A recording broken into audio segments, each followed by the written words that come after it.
भैया सुभाष, दादा।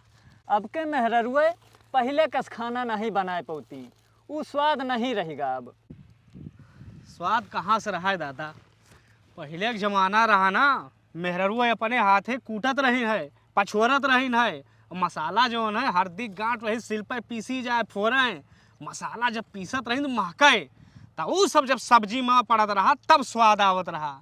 और बढ़िया खाद के समय ना जो है सिली पे मूरी खूंदी जाए, अरे तो भाई साहब खाना के साथे खाओ ना, आत्मा एकदम तृप्त हो जात रही। उ स्वाद दे पे मेहरा रुए का मॉडर्न हो गए, रील बात जे का कहा थी। हाँ, तो अब के मर्दों पहले के रस नहीं रह गए हैं। पहले के मर्द 4 बजे खेत बहुत जात रहे और ट्रैक्टर से खेत नहीं जोतावत रहे, बैल ला खेत जोतत रहे। और खेत सींचे के टाइम टिब्बुल नहीं चलावत रहे, दिन के दिन चरखी चलावत रहे।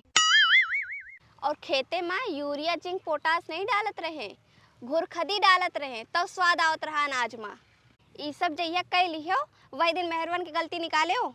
आए हैं बड़े खाना में स्वाद ढूंढने वाले, हमेशा मेहरवन की गलती दिखा थे बस। उठाओ दादा।